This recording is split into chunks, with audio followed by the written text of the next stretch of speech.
Hello friends, welcome to my YouTube channel. इस video में हम लोग ऐसे क्वेश्चन का सॉल्व करने वाले हैं जो अर्थमेटिकल प्रोग्रेशन से हम लाए हुए हैं। क्वेश्चन है जो समांतर श्रेणी, इसको हिंदी में समांतर श्रेणी कहते हैं।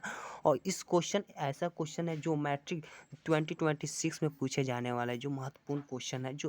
जो महत्वपूर्ण क्वेश्चन पूछे जाने के लिए जो चांसेस होते हैं वो आप सभी के लिए लाए हैं, जिसमें 5 नंबर में ये पूछे जाते हैं ऐसा क्वेश्चन। ठीक है, मोस्ट इंपॉर्टेंट क्वेश्चन है। आप लोग प्लीज़, आप सभी से रिक्वेस्ट है इस क्वेश्चन को सीखें और अपने दोस्तों में शेयर करें, ताकि जो जो नहीं सीख पाए हैं उसको सीखने का मौका मिले और इससे सीख के 5 नंबर आप कंफर्म कर सकते हैं अपने एग्ज़ाम के लिए। तो इसको सॉल्व करने के लिए सबसे तरीका क्या होनी चाहिए और लिखने का तरीका क्या होनी चाहिए, जिससे आप लोग का नंबर, एक भी नंबर एग्जामिनर ना काटे। और इस तरह के क्वेश्चन को सॉल्व करने के लिए सबसे पहले यहाँ पे देखिए क्वेश्चन क्या लिखा हुआ है। आप सभी से रिक्वेस्ट है कि शुरू से अंत तक देखें, क्योंकि आप लोग शुरू से अंत तक नहीं देख पाते और जिससे आप लोग को समझ में नहीं आता है। तो आप सभी को रिक्वेस्ट है कि शुरू से लेकर अंत तक देखें। तो देखिए शुरू करते हैं। इस क्वेश्चन क्या कर रहा है, लिखा हुआ है एक एपी में 50 पद है, ठीक है, और जिसमें तीसरा पद 12 है और अंतिम पद 106 है। तो इसका 29वां पद क्या करे, ज्ञात करें।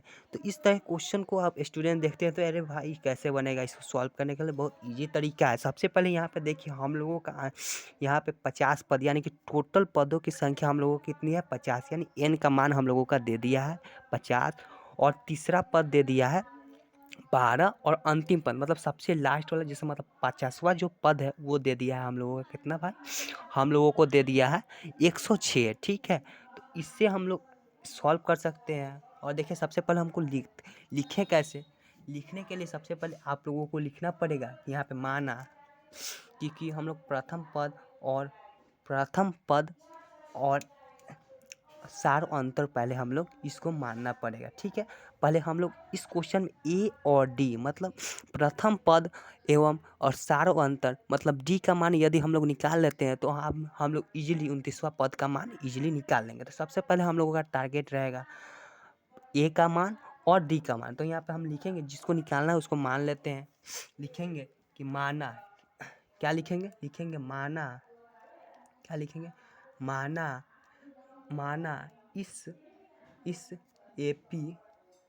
एपी में प्रथम पद, क्या लिखेंगे, प्रथम पद ए तथा प्रथम पद ए तथा सार्वअंतर डी है। इस तरह से मान लेंगे। ठीक है, और यहाँ से देखिए फर्स्ट टर्म यहाँ पे लिख सकते हो। यहाँ पे देखेंगे कि प्रश्नानुसार क्या दिया हुआ है, प्रश्नानुसार लिखेंगे, प्रश्नानुसार क्या दिया हुआ है, हम लोग का प्रश्नानुसार दिया हुआ है एपी मतलब एन का मान दिया है 50, मतलब 12वां पद कितना दिया हुआ है ए। इसको 12वां पद लिखना है ना, तो हम लोग को 12वां पद लिखने के लिए हम लोगों को यहाँ पे ऐसे लिख सकते हैं A12 मतलब 12वां पद। कहने का मतलब ये है कि ए जो प्रथम पद है और इसमें 12 है। ठीक है, सॉरी दोस्तों, यहाँ पे देखिए हम लोगों का गलत लिख दिए। यहाँ पे लिखा हुआ है कि जो तीसरा पद है वो 12 है। ठीक है, और हम लोग यहाँ पे A12 लिख दें। यहाँ पे होगा A3। क्या होगा यहाँ पे A3, मतलब तीसरा पद का मान हम लोगों का कितना दिया हुआ, 12। ठीक है, और इसको हम इस तरह से कन्वर्ट करके लिख सकते हैं। A12 को हम इस तरह लिख सकते हैं A प्लस, क्या लिख सकते हैं, A प्लस 2D, क्या लिखेंगे, A प्लस 2D बराबर 12। ये हो सकता है, मतलब प्रथम पद में यदि हम दुगुना डी को जोड़ते हैं तो हम लोगों का तीसरा पद आ जाएगा। ठीक है, तो इसको समीकरण 1 मान लेंगे। ठीक है, और अंतिम पद हम लोगों का दिया हुआ है 106। तो अंतिम पद को हम लोग ए एन भी बोलते हैं और एल भी बोलते हैं। ठीक, तो हम लोग यहाँ पे लिखेंगे ए एन, क्या लिखेंगे कि दिया है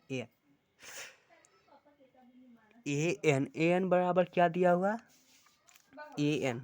हम लोगों का जो आंसर दिया हुआ है ए एन का मान मतलब अंतिम पद, यहाँ पे देखिए अंतिम पद 106 दिया हुआ है। तो यहाँ पे लिख देंगे ए एन बराबर 106 लिख देंगे, और इसको ऐसे लिख सकते हैं। ए एन का हम लोग का फार्मूला क्या होता है, ए एन का फार्मूला हम लोग जानते हैं a plus n minus 1 into d बराबर कितना होता है, 106 होता है। ठीक है, और इस तरह से हम लोग को देखिए एन का मान हम लोगों का दिया हुआ है कितना, एन का मान यहाँ पे 50 दिया हुआ है। तो हम लोग एन का मान यहाँ पर रख लेंगे। ठीक, एन का मान रखेंगे तो क्या हो जाएगा, ए प्लस एन के जगह पर कितना लिख देंगे, एन के जगह पर 50 और -1 इंटू डी लिख देंगे। ठीक, और 106 लिख देंगे। अब इसको सॉल्व करेंगे और इसको आगे सॉल्व करेंगे तो यहाँ पे हो जाएगा ए प्लस 50 में से 1 गया 49 बचेगा, तो यहाँ पे लिख देंगे 49 इंटू डी बराबर 106। इसको लिख के और इसको हम दूसरा समीकरण लिख देंगे। और हम लोग समीकरण 1 और समीकरण 2 को सॉल्व विलोपन विधि से सॉल्व करके हम लोग इजीली ए और डी का मान निकाल लेंगे और फिर इसके बाद निकालने के बाद 29वां पद निकाल सकते हैं। ठीक, तो देखिए अब आगे हम लोग निकालते हैं।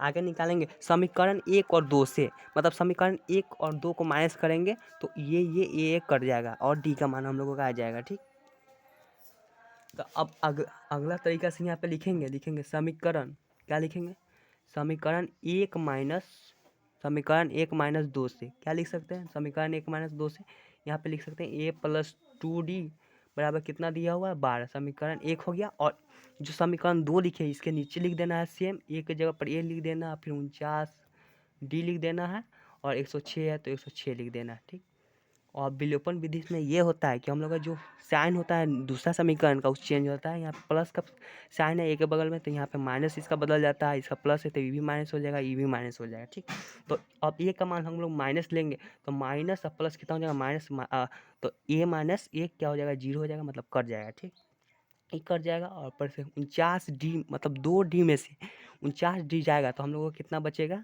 माइनस का बचेगा 47d, क्या बचेगा माइनस का 47d। और यहाँ पे हम लोग का बचेगा कितना, 106 में से 12 जाएगा तो 94, माइनस का 94 बचेगा। यहाँ से माइनस माइनस काट देंगे। ठीक, और यहाँ से हम लोग और यहाँ से हम लोग का आ जाएगा क्या, यहाँ से डी का मान आ जाएगा 94 बट्टा में 47, ये 2 बार में कट जाएगा 2 हो जाएगा। यानी हम लोगों का आंसर नहीं, मतलब हम लोगों का जो डी का मान आया हम लोगों का 2 डी का मान हम लोग 2 लिख दिए। अब हम लोग ए का मान निकालेंगे। ठीक, तो ए का मान निकालने के लिए क्या लिखेंगे, डी के मान को जब हम समीकरण 1 में रख देंगे तो ईजिली निकल जाएगा। तो यहाँ पे लिखेंगे, यहाँ पे देखिए गलत थी, बराबर 2, डी का मान 2 हो गया। तो हम यहाँ पे लिखेंगे समीकरण 1 या 2 दोनों में रख सकते हैं, तो जो ईजी है उसी को रखते हैं। ठीक है, तो समीकरण 1 में डी का मान रखने पर क्या लिखेंगे, डी का मान रखने पर हम लोगों का आंसर क्या हो जाएगा।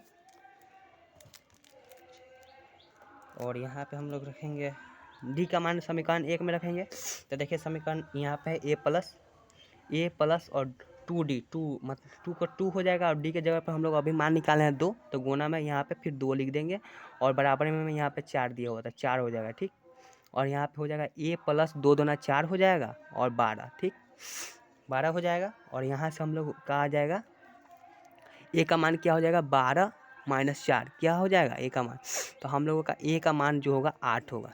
12 में से 4 जाएगा तो कितना बचेगा 2 जाएगा और 12, ठीक है 8 बचेगा। ठीक, 8 बच गया। अब हम लोगों का 29वां पद निकालना है। तो ए 29वां मतलब 29वां पद हम लोग ऐसे भी लिख सकते हैं ए और ए के नीचे हम लोग 29 ऐसे दर्शाते हैं। ठीक है, तो हम 29वां पद ऐसे लिख के और फिर हम कुछ इस तरह से लिख सकते हैं, हम इसको ऐसे लिख सकते हैं ए और प्लस में और कितना दे ए में हम लोग 29d मतलब 29d को गुना करेंगे, 29 है तो एक घटा के हम लोग डी लिखते हैं, तो यहाँ पे हो जाएगा हम लोगों का 28d। ताकि ए तो यहाँ पे आ गया और ए प्लस में 29d हो गया। तो अब यहाँ पे देखिए हम लोग ए का अभिमान क्या निकाले हैं, यहाँ से 8 प्लस 28 गुना यहाँ से 2 हो जाएगा। ठीक है, यहाँ से डी का मान हम लोग 2 लिखे तो डी के जगह पे 2 हो जाएगा। ठीक, और फिर यहाँ पे 8 प्लस 2 से गुना करेंगे 28 में तो 16 का 6 हासिल 1 और 4 1 5 हो जाएगा। यहाँ से हम लोगों का आंसर आ जाएगा कितना 2 यानी 4 64 हमारा, यानी कि लिखेंगे यहाँ पे हम लोगों का 29वां पद क्या हो जाएगा 64 आएगा। यहाँ पे अंत में लिख देंगे अतः 29वां पद क्या होगा हम लोगों का 29वां पद क्या होगा हम लोगों का 29वां पद 64 होगा। ऐसे लिख देना है। और कोई भी एग्जाम्पल आपको 5 में 5 इस तरह से यदि सॉल्व करते हैं तो आप लोगों को 5 में